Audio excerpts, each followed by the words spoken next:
Yes, a warm welcome for everybody tuning in, for the people here live, also for the people at home watching, but also for the people at home watching in a later moment online.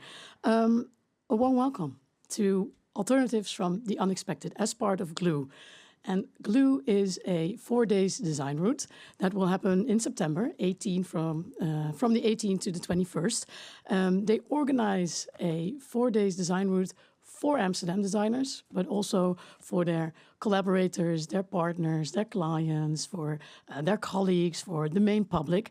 And as part of this beautiful program that supports the creative community of Amsterdam, they also invited 5 external curators to let us find out about all the hidden gems that we do not know, who are not that familiar yet.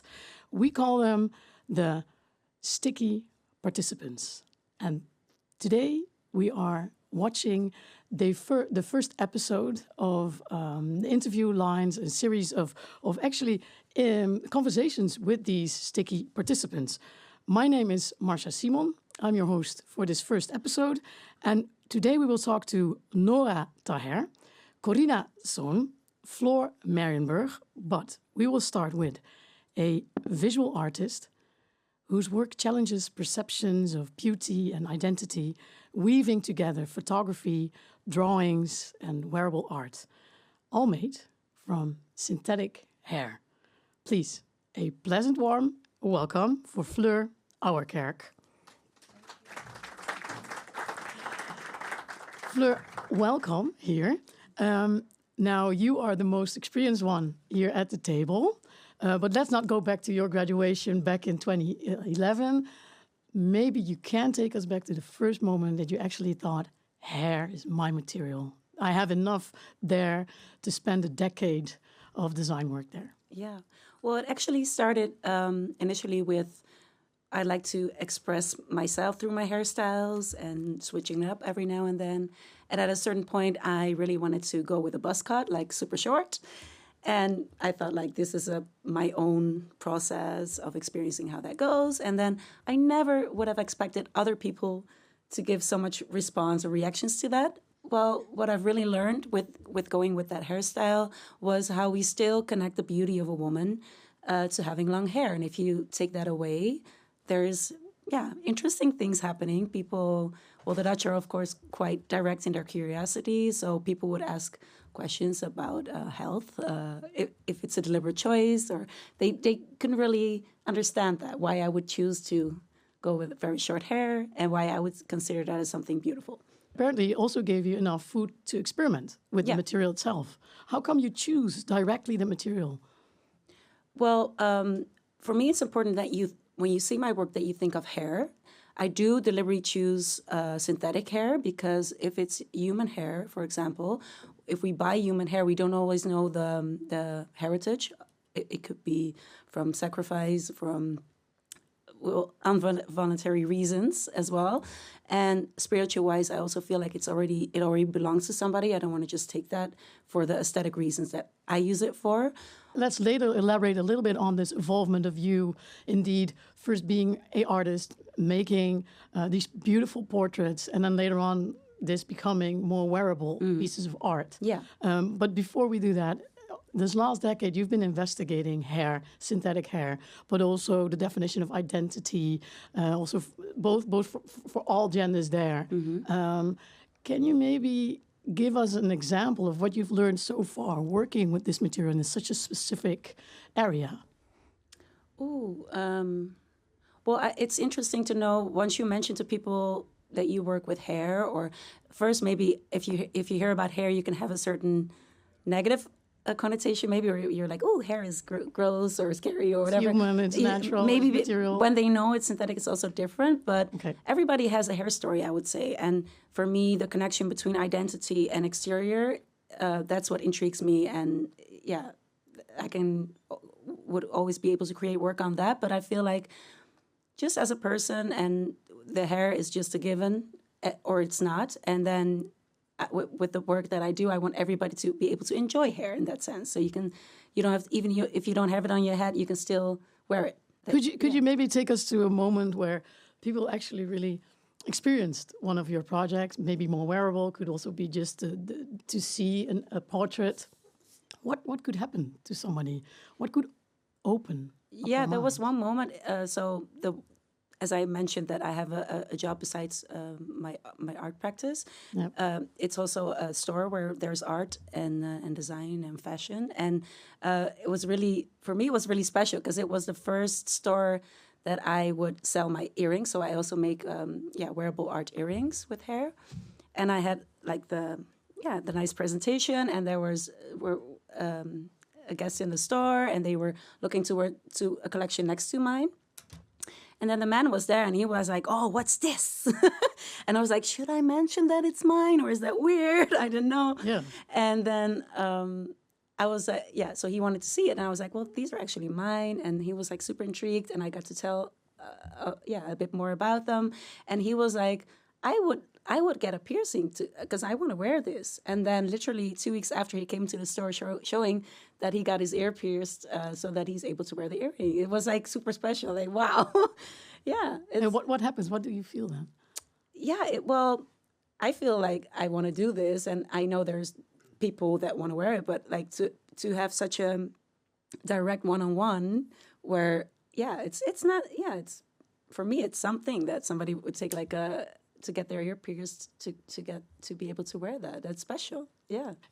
Maybe also take us to that moment that indeed, first you were quite known for these beautiful portraits. Could you maybe elaborate a little bit on how that happened? Were there photographers that really wanted to work with you? How did you get to the making of these beautiful portraits? Well, so this, for the photos that you see now, I collaborated with a photographer because studio photography is not really my thing. Yeah. But I do mixed media portraits, combination of techniques.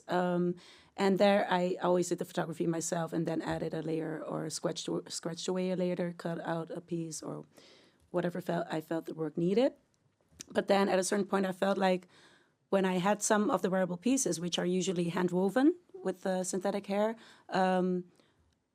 the reactions I would get to those pieces were, completely different. And I felt like, I want to explore this. I want to explore this a bit more. I feel like I'm standing out a little bit more with the wearable art.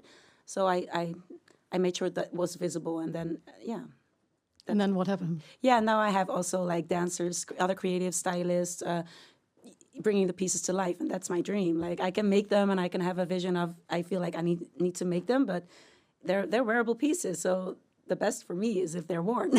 Yeah. So it's working now. Yeah. So you went from fascination to obsession, actually making these objects for a still moment. Yeah.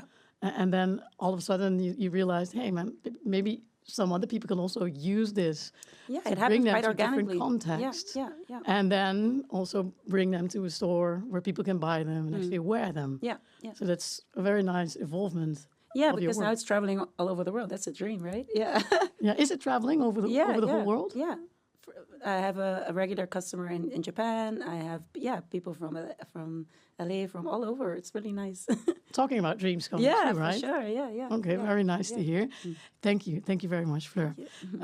Talking about pushing boundaries, now a boundary-pushing artist and graphic designer, blending Dutch, Egyptian heritage, storytelling, and material exploration to foster cross-cultural dialogue.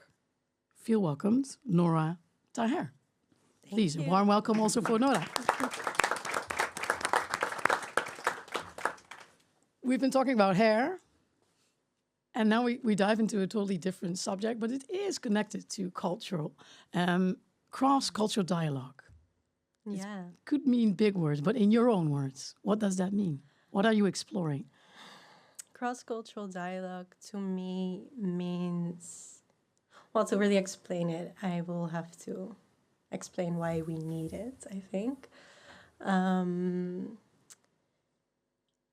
Because of, well, diving into deep subjects now, but because of colonization, war, immigration, all these things, the Western world and all the other worlds, have collapsed. And we are now living in a world where a lot of cultures are in the same spaces or should be in the same spaces because we're living closely with each other. And I think this is why we need to foster cross-cultural dialogue. All these different cultures, they have their own language, not only a language that we speak, a vocal language, but also a visual language. And we need to find ways to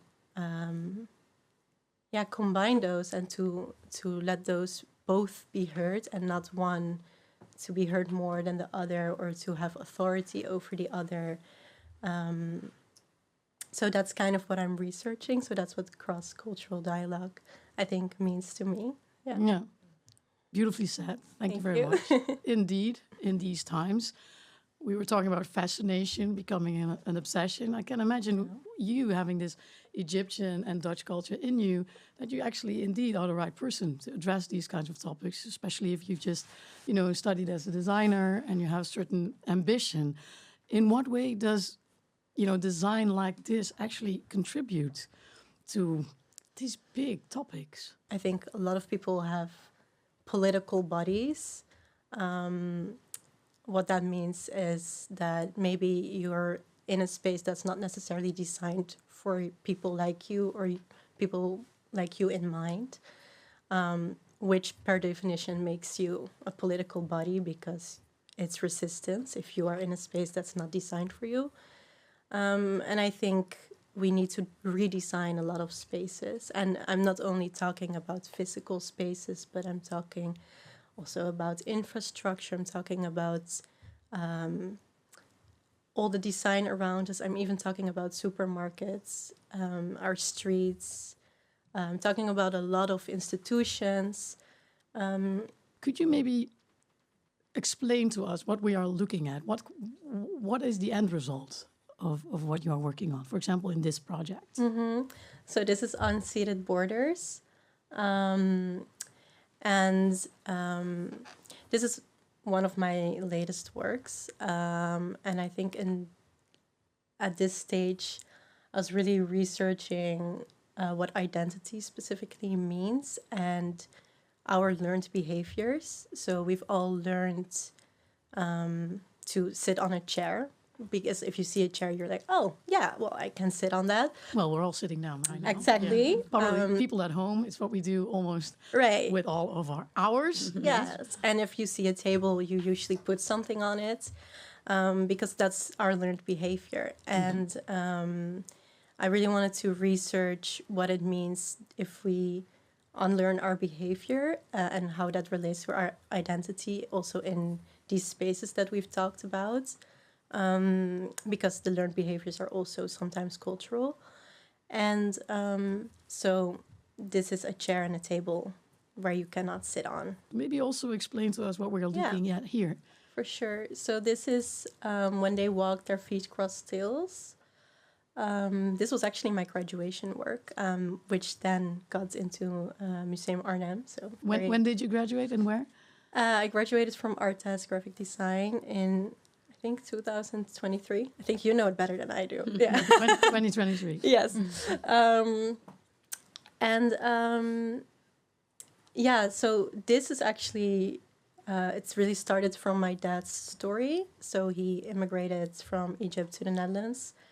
And, this is my studio, where I'm working on my patterns, But he immigrated from the Netherlands, and, it's a very personal story. When he came to Amsterdam, there was no internet, no social media, no smartphones, and he didn't speak the language, or he couldn't read the language as well. So he always used to walk besides the tram tracks in Amsterdam, so he could find his way home, because he was trying to find work. So he explored the whole city walking like that.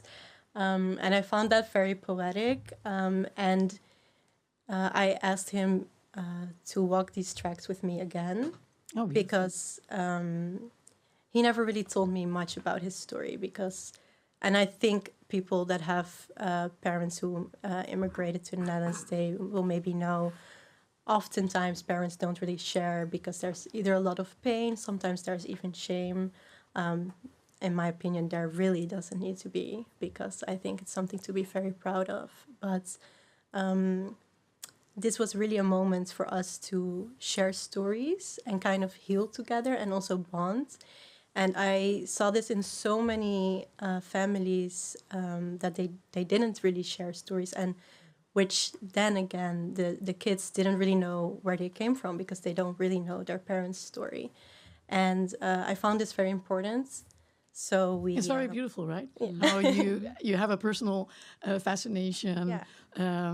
In your case, it becomes an obsession, and in your case, you also feel, okay, this is something that is not only for me. This is happening in more families, and this matters actually. Exactly. So then, what happened? What did you do with it?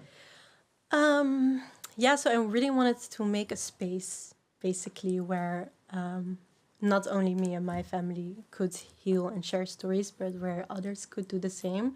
So I created an installation with all the carpets. The carpets I designed, they all have symbols and meanings related to either my own personal family history, but also of others that have shared their stories with me. The kids with their parents, both. Some carpets even have written stories of them on the carpets as well. So it's a visual experience, I would say. I really wanted them also to walk on it together, whether in silence or speaking and telling each other the stories. I don't know about everybody here, but I really feel the relevance also for the era we are in right now. And not only different cultures, against each other. Also, within one culture, you have different, areas where people are clashing at the moment. And looking at the United States, also looking at the Netherlands right here. What if you think about your work making a change, having an effect on society? Yeah. What could it be? So, I understand the need for polarization. I also understand the need to work against polarization, right? I understand both. And I think to come together, you really first need to understand each other. And I think that's why polarization right now is happening, because a lot of people do not feel heard or understood. Mm-hmm. And I really want my work to do that for people. I want people to feel seen. I want them to be in a place or look at something and see, like, this is for me. I matter. I am just as important as everybody around me. And I think if we could all really do that for each other, we would live in a very different world. So beautiful. Thank you for at least trying. I mean, I think it's important. What I also think is important in your work is that you collaborate.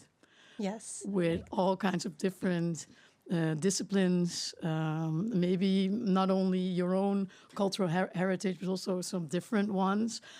If you could dream out loud and you think of one collaborator you could work with in the near future, who would it be? What would it be? Well, one of the artists that I've always really looked up to, she's very old right now. She's 73, I think. It's Trinity Minha. Don't know if anybody knows her, but she's a filmmaker, French-Vietnamese filmmaker. And she has really inspired so much of my work. Maybe someone knows this quote of hers, but she used to say that when she was doing a documentary, for example, in Senegal, it's one of her famous works, she did it, she was nearby them, and the work was not about them. She was only just observing. She didn't have an opinion. She didn't make any assumptions. And I think most importantly is that she doesn't assume a hierarchy. So she doesn't see herself above the people that she photographs or in her case, films. Yeah. So she doesn't appropriate the people she films. She literally just shows their worlds.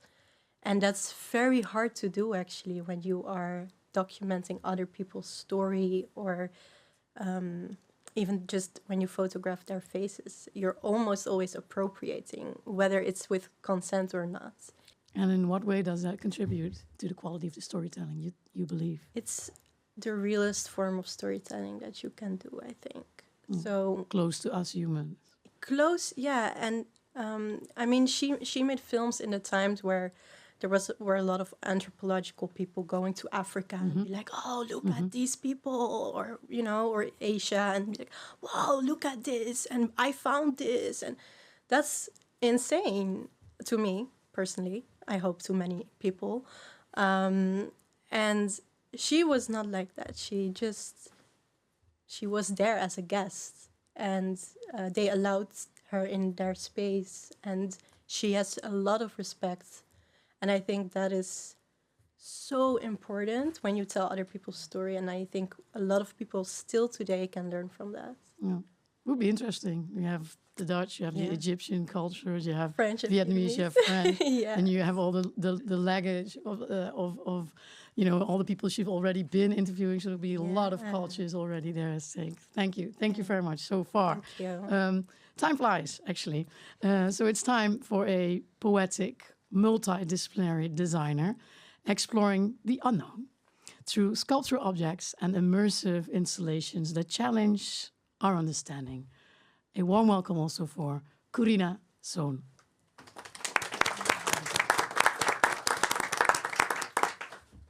We're talking here together. How are you feeling? I'm feeling quite good. I'm quite intrigued by all the stories. Yeah, right? Yeah, we're talking about beautiful influences, actually, of the things you do and why you work, actually, as a designer. So maybe in your case, we need a bit of an explanation if you make these immersive installations. Could you maybe explain with one installation the core of your work? The project that I wanted to talk about is Deepest Unknown, which is shown on the screen right now. Deepest Unknown? Deepest Unknown, because I'm quite fascinated with the idea of unknown and the limits of what we could know. And deep sea seemed so far in reach that started to make sense that I do a full dive into the idea. And in this particular work, I was also working with AI and imagine how AI would experience nature, because for them, the way they understand nature or the deep sea or the creature that lives there would be so different from our understanding or how we connect. What is the difference then, if you really compare us one-on-one? For instance, all these images that AI gets fed is with this perfected image of this nature creatures. So it's not them in movement, but it is a capture in the perfect lighting in a very compositional way. And that's the type of nature that they get as a input, and then they generate their own. So here I'm using AI's perspective to understand, and it happened to become a VR 360 film at the end of it. You probably would be able to see the slides. Yeah, there. So this is the installation. Yes. Yeah, so we're just looking at an image that you created together with AI. Am I correct? And a whole CGI team and soundscape team. Of course. Yeah. Yeah. And then you bring it into an installation like this. Yeah. And here, two participants get to witness it and really be into this immersive experience. Okay. And then the visitor around could also see them and see what they're seeing. So there are multiple levels of seeing what's happening. Now, take us to a visitor right there. Yeah. Do they enter the space knowing what they will see? Hopefully, they've did a little bit of research. Then they enter the space. Do they sit down, relax, and enjoy? Or are they... What happens to them? I think first they're really just trying to navigate themselves in the space, because you submerge and then you go through deep sea caves and witness two different type of creatures and also different sea floors. So they're trying to orient, and then they become sort of relaxed. Yeah, the visitors, they sit down and then what do they see? They see a whole generated deep sea with a story that was co-written by me and also AI. And they hear the soundscape of the deep sea. And is this also a project we will see in September at Ah. Glue, or will we see a new project? I'm hoping to produce a new project. Yeah. Yeah. You got me very curious. Is it on show right now somewhere? No, at the moment, not. But it was shown at the Z33 in Belgium and also V2 in Rotterdam. And last October, it was also in Shenzhen. So it went on a little tour. But Talking about different cultural backgrounds, many people already experienced this installation. Can you maybe give us an example of how people responded? ooh, there was a little Dutch kid experiencing this, and my project is in English, so he didn't really probably didn't understand the full dialogue that's happening in the film, but he came out with this eye that was glowing and full of wonder. And when I was showing in China, like a researcher and a engineer saw this, and he just came out and just looked at me and asked, "How did you do it?" Technically, there's also a lot of feedback about technical or even biologists asking how the process was. So I get to engage in multiple conversation with multiple type of disciplines, and that's the joy that I have for the projects that I create. Is that also the purpose you feel you have as a designer, an artist? I graduated 5 years ago, and I think now I actually understand what I actually like, and it is in between art and science, because science also gives us new knowledge and also show us the limitation of what we know of. So with this combination of art and design, also I think it's quite fascinating combination. Yeah. So I do see a future in this more. We're going to end our conversation with exactly this area, but can we? I mean, we just took a deep dive right into the core of your work. Where do you start with a huge project like that? It becomes very organic at one point. I didn't intend this to be a VR project with CGI team and soundscape team and all these people engaged. At the beginning, it's just started really with, I guess, my fear for water, and also I've been living abroad for 22 years now, in different continents, and I think I'm quite fascinated with something new. So I was just searching for something new and something unknown, and I just wanted to The deep blue sea. understand what the deepest unknown is. And it was that. Yeah. Yeah. What are you hoping that the audiences of your future projects bring home the most? This is really difficult question. But I think ultimately I want them to understand that we're all connected. That we are all connected. Even the deepest part of the ocean, our plastic debris goes down into the deep. It's found in the bodies of the creatures living under. And we do mining of the precious metals down there. And even before we get to them, they might already be gone from this place that we coexist. So ultimately, I just want people to understand we're all here together and we are all sharing this place, and that we are all connected one way or the other. Just imagine. You don't have to think about budget. You don't have to think about time. You don't have to think about materials. What kind of project would you love to work on?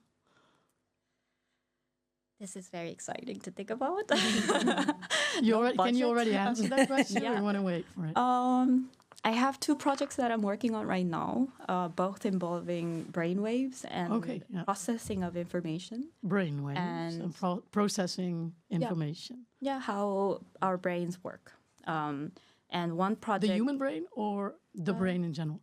Well, one research that I'm doing is with meditation, so it's involving human brain. But another project that I'm working on with a researcher in Geneva is working with animal brain and cognition. So looking at, for instance, baboon to understand how language is being made, like the evolution of language. Great. And he uses brain wave as a signal to understand if they process the same way we do.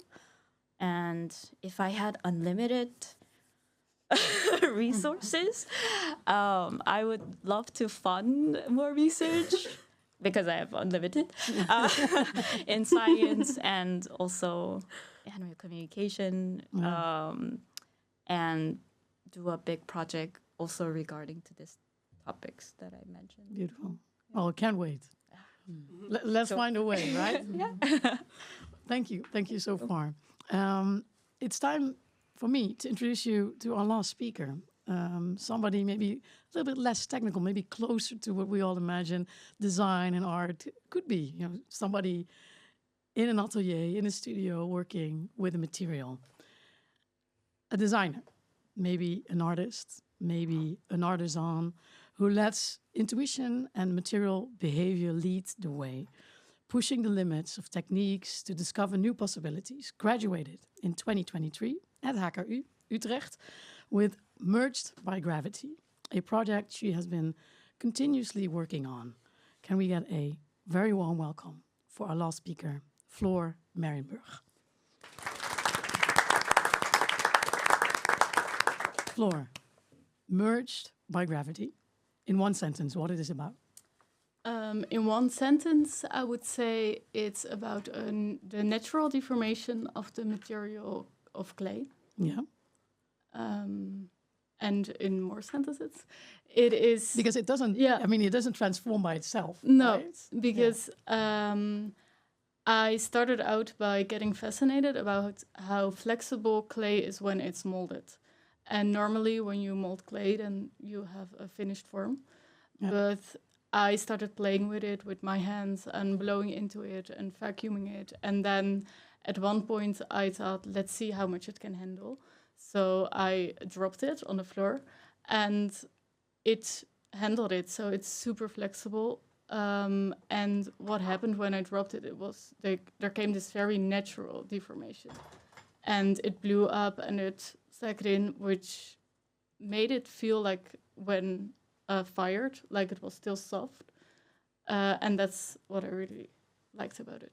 So hold on. You have all these artisans who are working with clay, with molds, and something comes out of the mold perfectly, and then they are very happy, and then you think, let's throw it on the ground. Yeah. Why? Why were you fascinated about that specific moment? I don't know. I just felt like the material had something else to offer, and more shapes that I myself cannot make. So that's why I started working with the material more and understanding what it can give me instead of just pushing it in a shape that I want. And can you maybe, just for us, also the people at home, bring us into your atelier? Yeah. You get it out of the mold. You stand up and you good throw picture it? right now. There we have it. Yeah. Is it literally what you do? You really drop it? What are you, 160 height? Or I just drop it in front of me, in front of my head. Yeah. And so after the research, I started making super basic shapes. So they're like very clean blocks, because that's what you can see right now. So that you can see every deformation that happens. And when I drop them, I always drop 2 on top of each other, so that there's not only one deformation, but they also deform each other. How do you balance that intuition with gravity? I have to at one point, because at the start sometimes I dropped them and I was like, okay, I'm gonna change it a little bit because you want control. Yes. But once it's dropped and you want to change it, it doesn't work. It breaks instantly. So I had to, and that was a constant reminder of letting it go. And then at one point I didn't even want to try anymore because I just loved what came out of it. And what is a surprising response to your work? People visiting maybe an exhibition, seeing it. What's a surprising response? Yeah, there are very different responses, is what I like. Some people are really into the material deformation. Some people are really into how it's hard, but it looks soft. But other people are more into also the story of two pieces becoming one, which is what I personally also really like. And I had just last week someone who bought it as a 20-year marriage present. Okay. Because she really recognized her relationship in it. Like, there are two different things that deform each other and they mold each other into something more unique. And they get a whole shape even though you still see both of them. If I'm imagining you having all the budgets you need to really do this brain research, and I imagine you giving all the time you want to continue to work on this, what can we see in the future from you? In the future for me, I want to go, in this specific project, I want to go bigger. Yeah. But also I want to do the same, what I did here with different materials. Oh, wait, bigger? Oh. You mean like gigantic? Well, if I had all the time and materials in use, like here? Yes, I would okay, so go this is gigantic. Yeah. First step, a little bit bigger. Okay. But I would also love to experiment more with other materials. And one material that I'm trying to get in touch with right now is glass. I would really love to work with glass blowers to see how I can work with this material and shape this material in a very natural way. So if people at home are watching or here in the audience are listening and you know somebody who works with glass, please try to contact Fleur via the Glue community so that she can actually start working with glass. Fleur, thank you so far. And we hope to see you April 24th for the next episode of this beautiful conversation. And we're also, of course, looking forward to meet you live at Glue in September. And it's also time for me to really thank the organizations that make these kinds of conversations and also the work of the designers actually work. So a big shout out to Stimuleringsfonds and Amsterdamse Fonds voor de Kunsten, but also for Pakhuis de Zwijger for making this happening and also for making this work. So a big round of applause for those organizations.